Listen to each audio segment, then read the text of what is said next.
we got to talk about Colorado because Colorado did what we expected them to do, and Colorado is rounding out to be the team that we think it is. They are a team that when Shedeur Sanders is on and the offensive line can block, they're capable of anything. Okay? They put up 28 against Colorado State. It was also the first time that Colorado State had hosted that game since 1996. It was also the first time that Fort Collins had ever seen a sellout. I wonder why that was. So you had two things going against you on this one. The first thing you had going against you was Colorado State's star players, Braden Fowler Nicolosi and Torrey Horton, were talking noise. Okay? The quote that was heard around was, "We'll see how many Instagram followers that wins them. We'll see what they look like when they come to see us." Torrey Horton had a good one going, "We should have murdered those boys last year. It was double OT, dog. It's double OT, and Travis Hunter was out for half the game." Okay?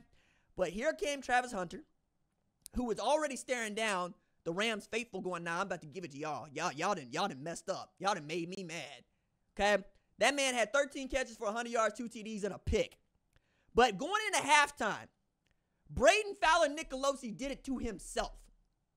He looked at Travis Hunter and he said, "Travis, you too small." And leave it to Prime, one of the greatest athletes to walk this earth, to say, "Why would you do that? That's Travis Hunter. Why would you poke him? What good is going to come from you, quarterback, poking him, what might be the best defensive back in football? Why would you do that?" And what did Travis do? He picked him off. And then he spun that mug, and they was warming themselves by the fire.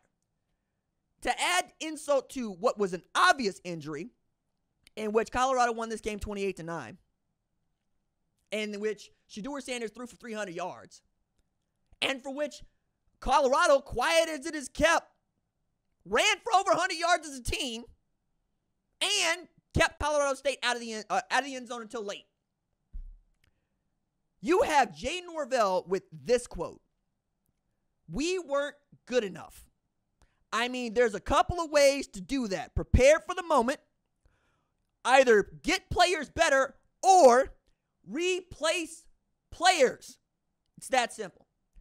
Same Jay Norvell talking about replacing players is the one that was telling us with a straight face that Braden Fowler Nicolosi and Torrey Horton were getting out for $600,000 to transfer and was lauding them for their decision to stay. Then, as soon as you lose to Colorado, you get embarrassed after talking all that noise. You talking about replacing players or getting them better. I don't know how I would feel about that if I was one Braden Fowler Nicolosi or one Torrey Horton. But you know what? Torrey didn't have much to say in this game. After talking a bunch of noise, he showed up to the game hobbled, looked like he had a hamstring injury, and he had just 2 catches for 24 yards. Where I'm from, that's called putting the shackles on somebody. Now, is Colorado State the measure of the kind of football programs that Colorado will see in the Big 12? No, I don't think so. But it is a good win because it gets them back to a winning record. They're 2-1 now. They know what they have in Michael Welch, right? Dallin Hayden was hurt, didn't play in this game. Michael Welch gets to start as a freshman tailback. It's pretty cool. They also are going to play Baylor this week, who gave Air Force the what for and how now. And with Jake Spavital running that offense, they're capable. We'll see, right? They got a quarterback that can move too. But I think Central Florida is a better test of what Colorado was capable of this year. Central Florida came back to win against Texas Christian, even though I believe it was Central Florida had 3 kicks blocked. They won that game, and now they're going into a bye week, and they will welcome Colorado to the bounce house. I've been to the bounce house. Let me tell y'all something. Playing against Central Florida is an experience. So, when Central Florida and Tulsa were in the same conference, I was cheerleader, traveling with the program, right? Scholarship, that's how I put myself through school. One of the ways I put myself through school is I used to throw white girls in the air and catch their feet and, do stuff. So we go on the team bus to the bounce house, which had, metal seating and metal bleachers. So when you stomp on them, they make a loud noise. Bounce house, okay? I will never forget seeing a little girl in a UCF cheerleading outfit sitting on her daddy's shoulders, double-barreled with both middle fingers at the bus. That's how they make them in Orlando, okay? That is not no easy environment. They teach them young. Whoever's on that bus, we hate them. Can you imagine how much Central Florida really would love nothing more than to beat Colorado and get to 4-0? With the Gus Bus, with KJ Jefferson, with Kobe Hudson, with RJ Harvey? Dog. And I'll add to this. So my big cousin, who's a big fan of the show, they be blowing up the group chat, but I be at work. He lives in Orlando. His family's in Orlando. Shout out to Morgan. She got into FAMU, and she on the 5-year MBA program. Stand up. That's what's up. They paying for her to go to school. That's what's up. My big cousin, he live in Orlando, and he talking about, yeah, dog, we can't get tickets. We tried to get tickets like weeks ago. Them tickets is sold out. But they still probably going to make it up there to tailgate, because tailgate probably going to be on and popping, because you know how we do. We going to be out in force, okay? That's what's going to happen. I got to tell y'all, the black experience around Colorado football is fun. Like, I catch all sorts of hell for my Colorado opinions from the family. But I got to tell y'all, when I see them out and about, it'd be a good time. And now you going to be in Disney World playing football?